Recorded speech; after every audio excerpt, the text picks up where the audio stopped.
शतकानुशतकांचं ज्ञान जे जीवनाला दिशा देतं. ही आहे विस्डम प्रवाह. कधी विचार केलाय की टाळ्यांचा आवाज सुद्धा घातक ठरू शकतो? नाही ना?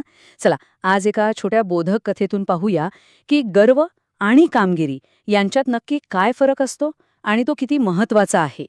चला, आपण एका घनदाट जंगलात जाऊया. कल्पना करा, एक लहानसं कोकरू आणि त्याच्यासमोर उभा आहे एक भुकेला लांडगा. आता इथे परिस्थिती अगदी स्पष्ट आहे, बरोबर? शक्तीच्या जोरावर कोकराचा टिकाव लागणं जवळजवळ अशक्यच. पण गोष्ट इथेच संपत नाही. ते कोकरू घाबरण्याऐवजी शांतपणे विचार करतं. त्याला हे बरोबर कळलं होतं की शक्तीने तर काहीच होणार नाही. ही लढाई युक्तीनेच जिंकावी लागेल. लांडग्याच्या ताकदीला नाही, तर त्याच्या कमजोर बाजूला हात घालावा लागेल.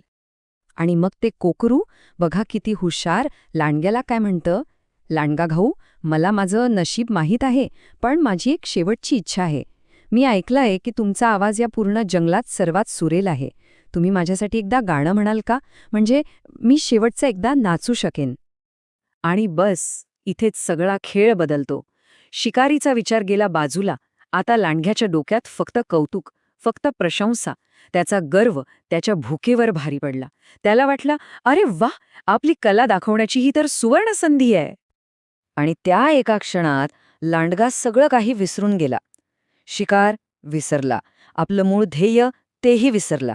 आणि सगळ्याच महत्वाचं, त्या क्षणी काय गरजेचं आहे हेच त्याच्या लक्षात राहिलं नाही. त्याचं लक्ष पूर्णपणे भरकटलं. स्वतःच्याच प्रेमात पडलेला तो लांडगा अभिमानाने मान वर करतो, डोळे मिटतो आणि पूर्ण ताकदीनिशी एक मोठा आवाज काढतो. तो जणू काही त्या क्षणात, त्या प्रदर्शनात पूर्णपणे हरूनच गेला होता. पण एक गडबड झाली. तो आवाज फक्त कोकरांपर्यंत नाही पोचला, तो जवळच्या शिकारी कुत्र्यांपर्यंत गेला. आणि क्षणातच कुत्र्यांचा कळप धावत आला आणि त्यांनी लांडग्याला घेरलं. आणि या सगळ्या गोंधळात ते हुशार कोकरू शांतपणे निसटून गेलं. तर इथे लांडगा हरला, पण शक्ती कमी होती म्हणून नाही. तो हरला त्याच्या गर्वामुळे. आणि हीच गोष्ट आपल्याला एका खूप महत्वाच्या संकल्पनेकडे घेऊन जाते, जिला म्हणतात प्रशंसेचा सापळा. चला, जरा खोलात जाऊन समजून घेऊया की हे काय आहे. आता हा प्रशंसेचा सापळा म्हणजे नेमकं काय? सोप्या भाषेत सांगायचं तर ही एक अशी परिस्थिती आहे जिथे काम करण्यापेक्षा कामाचं कौतुक होणं जास्त महत्वाचं वाटू लागतं. आणि ज्या क्षणी असं होतं ना, त्याच क्षणी माणूस सर्वात जास्त कमजोर बनतो. आणि हे फक्त गोष्टीपुरता मर्यादित नाहीये बरं का. आपल्या रोजच्या आयुष्यात, कामाच्या ठिकाणी सगळीकडे हे घडतं.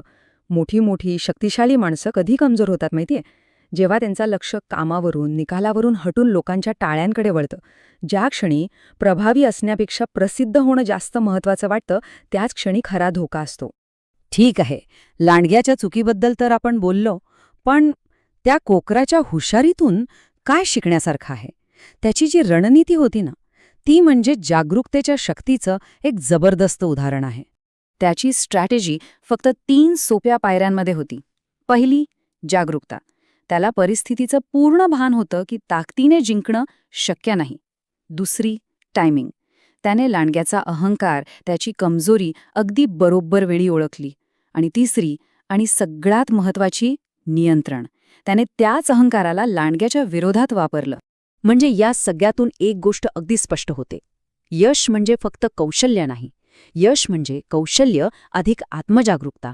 आणि एक लक्षात घ्या, क्षमता जितकी मोठी ना, तितकीच जास्त शिस्त लागते. नाहीतर काय होतं, गर्व डोळ्यांवर पट्टी बांधतो आणि मग माणूस आपल्या कामाकडे नाही तर गर्दीकडे बघायला लागतो.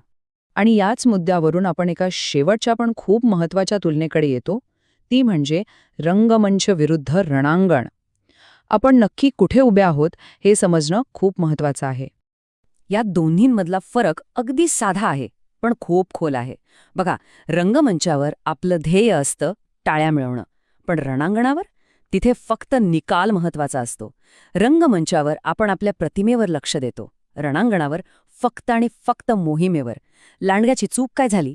तो होता रणांगणावर, पण वागत होता जणू काही रंगमंचावर उभा आहे. आणि खरं तर या संपूर्ण विश्लेषणाचं हेच सार आहे. एक गोष्ट नेहमी लक्षात ठेवली पाहिजे, अनेकदा लोक शक्ती कमी पडली म्हणून हरत नाहीत. ते हरतात कारण टाळांचा आवाज इतका मोठा असतो की त्यांना आपलं खरं ध्येयच ऐकू येत नाही.